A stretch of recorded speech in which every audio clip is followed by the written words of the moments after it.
창세기 32장 24절에서 32절 말씀입니다. 야곱은 홀로 남았더니 어떤 사람이 날이 새도록 야곱과 씨름하다가 자기가 야곱을 이기지 못함을 보고 그가 야곱의 허벅지 관절을 치매 야곱의 허벅지 관절이 그 사람과 씨름할 때에 어긋났더라. 그가 이르되 날이 세려하니 나로 가게 하라. 야곱이 이르되 당신이 내게 축복하지 아니하면 가게 하지 아니하겠나이다. 그 사람이 그에게 이르되 내 이름이 무엇이냐? 그가 이르되 야곱이니이다. 그가 이르되 내 이름을 다시는 야곱이라 부를 것이 아니요 이스라엘이라 부를 것이니 이는 내가 하나님과 및 사람들과 겨루어 이겼음이니라. 야곱이 청하여 이르되 당신의 이름을 알려주소서. 그 사람이 이르되 어찌하여 내 이름을 묻느냐? 하고 거기서 야곱에게 축복한지라. 그러므로 야곱이 그곳 이름을 브니엘이라 하였으니 그가 이르기를 내가 하나님과 대면하여 보았으나 내 생명이 보전되었다 함이더라. 그가 브니엘을 지날 때에 해가 돋았고 그의 허벅다리로 말미암아 절었더라. 그 사람이 야곱의 허벅지 관절에 있는 둔부의 힘줄을 쳤으므로 이스라엘 사람들이 지금까지 허벅지 관절에 있는 둔부의 힘줄을 먹지 아니하더라. 사랑하는 형제 여러분, 6월 18일 목요일 제주 예수제자교회 새벽 묵상에 오신 것을 환영합니다. 창세기 31장부터 35장까지는 야곱이 베델에서 하나님께 서원한 대로 베델로 돌아가는 과정을 보여주는 내용입니다. 이렇게 길게 5장에 걸쳐 이야기하는 이유가 무엇일까요? 2가지입니다. 첫째는 언약에 신실하신 하나님은 언약대로 행하도록 요구하시고 인도하시며 마침내 이루신다는 것을 보여주시는 것입니다. 둘째는 신실하지 못한 인간은 하나님께 은혜를 받고 서원했을지라도 쉽게 약속을 어겨 고집스럽게 제 갈 길로 가므로 언약으로 돌아가기까지 인생 행로가 길어진다는 것입니다. 야곱의 생애가 보여주는 단 한 가지를 말한다면 하나님은 신실하시나 인간은 신실하지 못하므로 하나님께서 언약을 주셔서 주권적으로 이끌어 가신다는 것입니다. 야곱에게 상반되는 2가지 이름, 야곱과 이스라엘이 주어진 것이 그 의미입니다. 23절까지 내용은 언약으로 돌아가긴 가지만 방법적으로는 하나님을 따르지 않고 여전히 인간적 꼼수를 쓰는 야곱의 모습을 보여줍니다.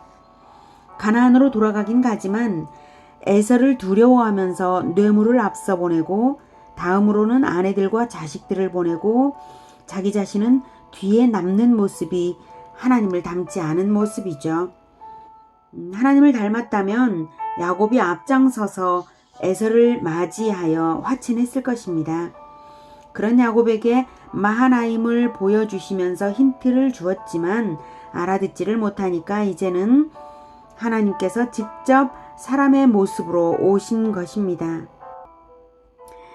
24절 어떤 사람은 바로 하나님이십니다. 씨름을 했다는 것은 야곱의 실존을 보여주는 거예요. 야곱 인생은 언제나 자기 방법을 주장하며 하나님의 방법을 거부하는 씨름이거든요. 25절에 포기하지 않는 야곱에게 허벅지를 쳐서 관절을 상하게 하시고는 28절에서 야곱에게 새 이름을 주십니다. 그리고 축복하셨어요. 이 사람은 사람으로 나타난 하나님입니다. 26절에 야곱이 당신이 내게 축복하지 아니하면 가게 하지 아니하겠나이다 라고 말한 것으로 보아 또한 하나님이신 것을 알 수 있어요. 야곱이 알아보고 축복을 요구한 것입니다. 28절에 네가 하나님과 및 사람들과 겨루어 이겼음이니라 에서도 그 사람 자신이 하나님이라는 것을 나타낸 것이죠. 29절에 어찌하여 내 이름을 묻느냐 라고 말한 것도 하나님인 걸 알 수 있는 부분입니다. 하나님은 과거에도 모세가 하나님의 이름을 물을 때에 똑같이 대답하신 적이 있습니다. 나다 네 아버지 하나님인데 뭘 이름을 다 물어보냐 이런 거죠. 아이가 부모 이름 물어봐야만 자기 부모인 줄 아는 게 아니죠. 척 보면 알죠.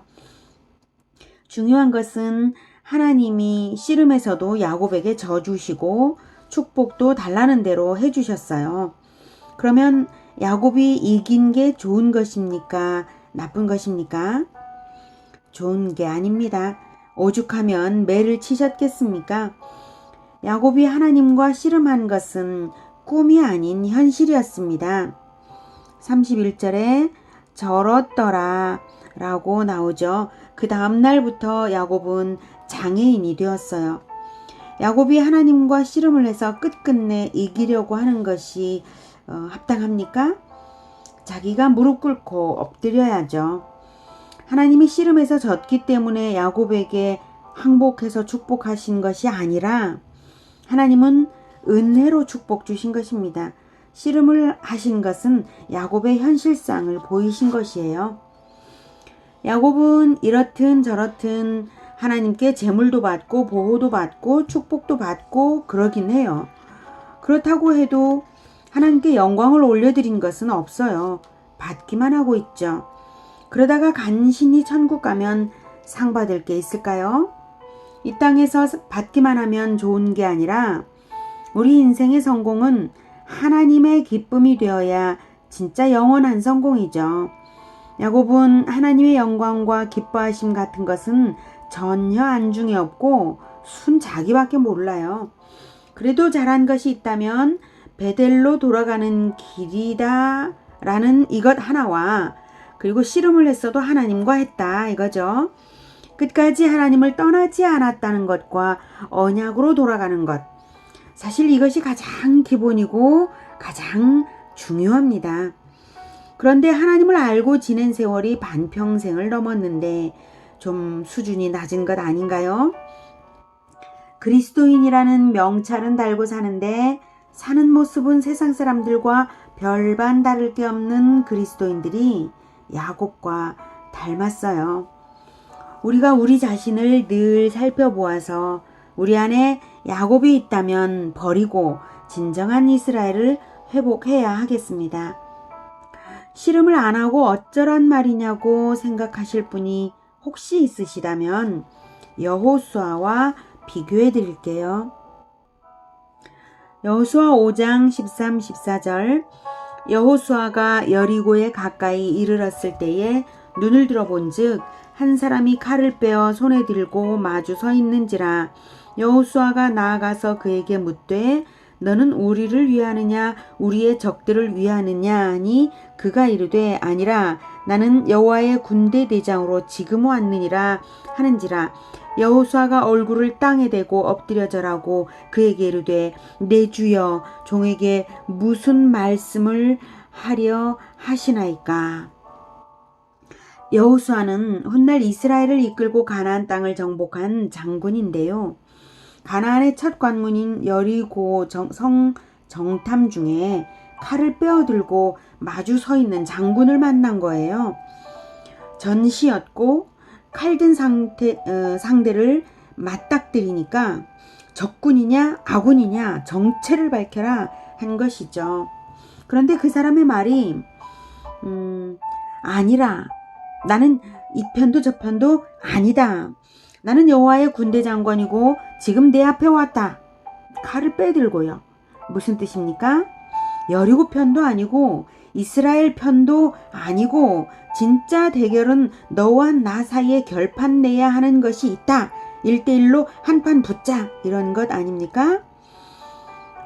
야곱이 하나님과 씨름을 한 상황과 아주 비슷하죠. 여호수아도 자기 방법을 나름 가지고서 여리고성을 정탐했을 거예요. 여호수아는 전투 경험과 정탐 경험이 있기 때문에 더욱 자기 방법을 가지기가 쉬웠어요. 하지만 하나님의 방법에 순복하는 것이 아니면 안 되거든요. 만약 하나님의 방법에 순복하지 않는다면 하나님과 반대편이 되는 거죠. 결국 여호와의 군대 장관이 이 편도 저 편도 아니다 라고 한 말씀은 사실 방법적으로 하나님의 방법을 선택하지 않는 한은 하나님의 원수라는 그 본질을 말하고 있는 거예요. 여러분도 여호수아서 읽어보신 분은 아시죠? 여리고성 함락된 전략이 전적으로 하나님의 방법이지 인간의 방법은 하나도 없는 것 말이에요. 여리고성뿐만 아니죠. 가나안 정복은 인간의 방법을 포기하는 태도가 철저하게 필요했기 때문에 여호수아의 순복이 먼저 있어야만 해요. 그래서 가나안 전쟁에 앞서 여호와의 군대 장관이 여호수아와 한판 붙어보자 한 것이죠. 야곱도 지금 그 상황이에요. 언약의 길 가야 하는데도 자기 꼼수로 가득한 야곱과 하나님이 씨름을 하시는 거예요. 근데 야곱은 이겨보려고 더욱 발악을 한 반면 여호수아는 얼굴을 땅에 대고 엎드려 절하고 내 주여 종에게 무슨 말씀을 하려 하시나이까 하며 명령받기를 기다리는 절대 충성의 군인 정신을 유감없이 보인 것입니다. 얼마나 큰 차이입니까? 여호수아는 우리를 꼭 이기게 해달라고 씨름하지 않았죠. 하나님을 이기시게 했죠. 하나님의 방법 앞에서 내 방법을 내던져버리는 항복의 자세로 나왔죠. 현실 전쟁의 이면에 전혀 다른 전쟁, 내 방법 대 하나님의 방법에 전쟁이 있다는 것을 아는 것이 참된 승리의 첫 걸음입니다. 야곱에게 새 이름을 주신 것도 하나님의 방법을 받아들이라는 의미예요. 이스라엘의 의미는 하나님이 이기시게 하라 또는 하나님의 다스림을 받는 자라는 의미입니다.